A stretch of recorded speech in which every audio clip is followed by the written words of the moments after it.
किसान साथियों नमस्कार। स्वागत है हमारे YouTube चैनल देहाती किसान साथी में। किसान भाइयों, आज की इस वीडियो में बात करेंगे जो बासमती वैरायटी है, इसमें बालियां निकलने का समय बहुत नज़दीक आ चुका है। कुछ में बालियां निकल चुकी हैं और कुछ फसल में बालियां गबोट अवस्था में हैं। ऐसी कंडीशन में किसान भाइयों, रस चूसक कीट जो होते हैं बहुत ज़्यादा लगने के चांस बढ़ जाते हैं।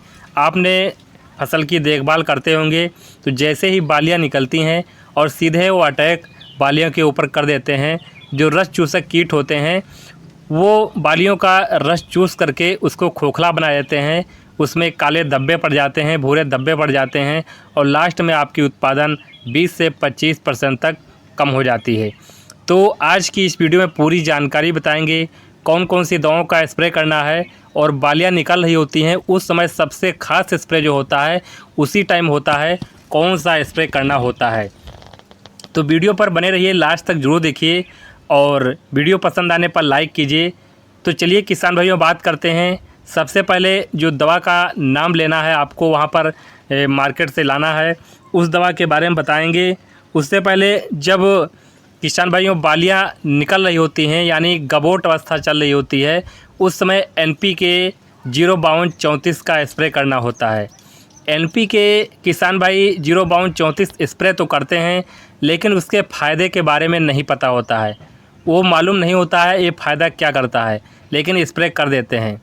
किसान भाइयों, इसमें 52% फास्फोरस होता है और 34% पोटेशियम यानी पोटास पाया जाता है।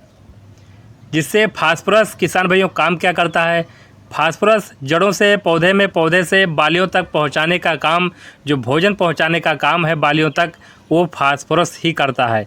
तो इस समय सबसे ज़्यादा आवश्यक किसान भाइयों फास्फोरस और पोटास होता है। पोटास क्या काम करता है, पोटास का किसान भाइयों काम ये करता है जब बालियाँ दुग्धावस्था में दाने का भराव चालू हो जाता है, उसमें बालियों में दाने भरने में सहायता करता है।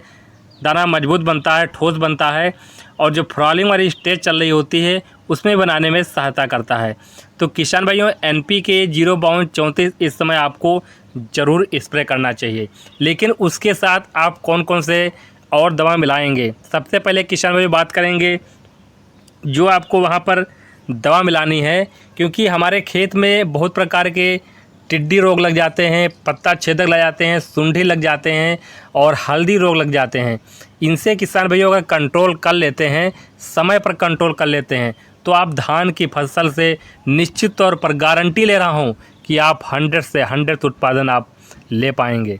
तो सबसे पहले आप किसान भाइयों यहाँ पर लेना है जो UPL कंपनी का जो लैंसर गोल्ड नाम से आता है, ये दवा आती है। मार्केट जाएंगे आप, मार्केट से लेकर आना है UPL कंपनी की लैंसर गोल्ड।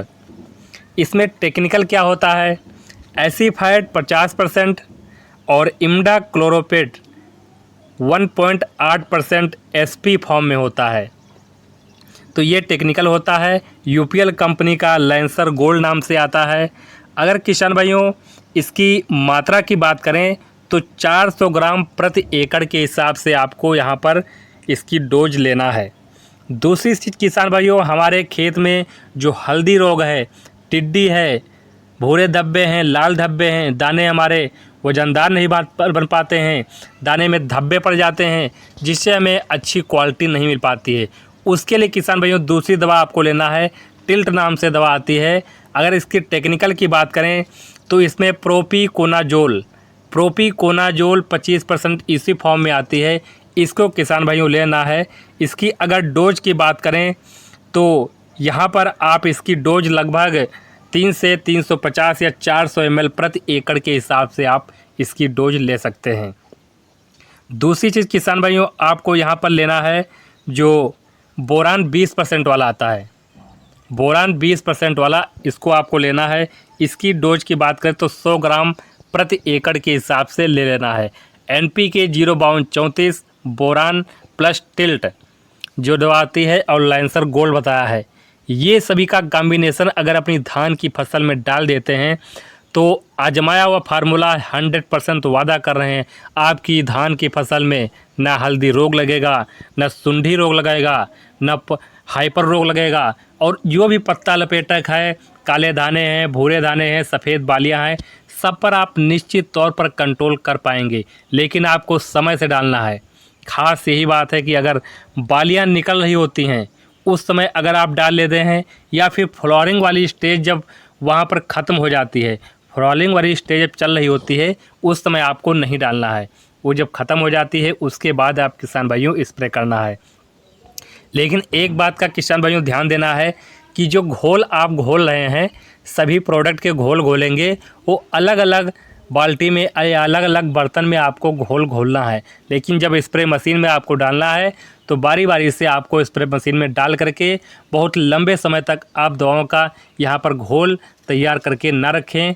कोशिश कीजिए कि जल्दी जल्दी आप स्प्रे कर दीजिए, क्योंकि ज़्यादा समय तक घोल अगर रखा रहता है तो उसकी परसेंटेज दवा की कम हो जाती है। जितना अच्छा रिजल्ट आना चाहिए उतना अच्छा नहीं आ पाता है।